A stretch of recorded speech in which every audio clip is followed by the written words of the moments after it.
Hello বন্ধুরা, কেমন আছো? আশা করি সবাই ভালো আছো। আজকে আবার তোমাদের সামনে নতুন একটা ভিডিও নিয়ে চলে এলাম। আজকে কথা বলবো দুই বাংলার চলচ্চিত্র ইন্ডাস্ট্রির তিন সুপারস্টারকে নিয়ে। তিন সুপারস্টারের মধ্যে রয়েছে সুপারস্টার জিৎ, সুপারস্টার দেব এবং সুপারস্টার শাকিব খান। সো চলচ্চিত্র ইন্ডাস্ট্রির মধ্যে এই তিনজনের 2024 সালে কিছু ছবি মুক্তি পেয়েছে। এর মধ্যে যেগুলো ছবি মুক্তি পেয়েছে তার মধ্যে চেঙ্গিস খান, খাদান এবং তুফান। এগুলো সিনেমা মুক্তি পাওয়ার আগে যে হুইপ ছিল, যেভাবে তারা হুইপ করেছিল ঠিক সেইভাবেই এই ছবিগুলা ইন্ডাস্ট্রিয়াল সিনেমা ইন্ডাস্ট্রিয়ালে খুব সুন্দর ব্যবসা করেছে এবং এখানে চেঙ্গিস খান সুপার হিট হয়েছে। তুফান উম, তুফান সিনেমা তো ইন্ডাস্ট্রিয়াল হিট এবং খাদান ব্লকবাস্টার হয়েছে। তো যখন এদেরও হুইপ যেরকম ছিল ঠিক সেই রকম হুইপের মাধ্যমেই তারা এই পরিচালকগুলা বলেছিল যে এগুলা ব্যবসা সফল সিনেমা হলে এই সিনেমাগুলো দ্বিতীয় পার্ট বা তেমনই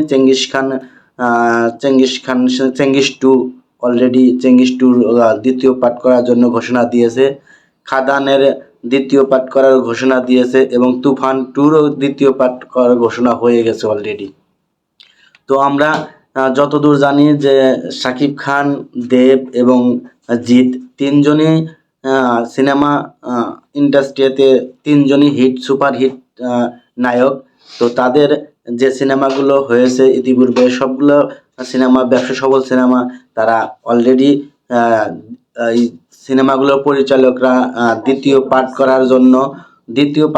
করার জন্য প্রস্তুতি নিচ্ছে এবং ওগুলো সিনেমাও হবে ব্লকবাস্টার, সুপার হিট এবং ইন্ডাস্ট্রিয়াল হিট। এরকম সিনেমাই বাংলাদেশের মানুষ বা কলকাতার মানুষ বা সিনেমা প্রেমীরা এরকম সিনেমায় চাচ্ছে যে যেগুলো সিনেমা ব্যবসা সফল সিনেমা হবে সেই সিনেমাগুলোই চাচ্ছে। আর এখন যে পরিচালকরা তাদের ধ্যান ধারণা তাদের চিন্তা ভাবনাও এরকম এসে গেছে যে সিনেমা প্রেমীরা কী ধরনের গল্প, কী ধরনের সিনেমা বা কী ধরনের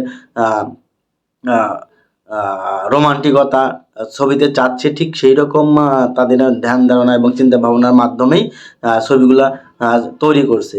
তো আমরা আশাবাদী চেঙ্গিস টু, খাদান টু এবং তুফান টু নিয়ে। তুফান টু নিয়ে অলরেডি অনেক কথা হয়েছে, আমিও অনেক কথা বলেছি। টু নিয়েও আমি কথা বলেছি, খাদান টু নিয়েও আমি কথা বলেছি। তো আশা করি সবগুলা সিনেমা সবার কাছ থেকে সব পরিচালক এবং সব অভিনেতাদের কাছ থেকে আমরা যেরকম চাচ্ছি ঠিক সেই রকম সিনেমা হলে বাংলাদেশ সহ কলকাতা সিনেমাগুলো যে মানে সিনেমা প্রেমীরা যে আগ্রহ হচ্ছে সিনেপ্লেক্সে যাওয়ার জন্য সেটা ধারাবাহিকতা বজায় থাকবে। তো আজকে ভিডিও আমি আর লম্বা করব না, আজকে ভিডিও আমি এখানেই শেষ করছি।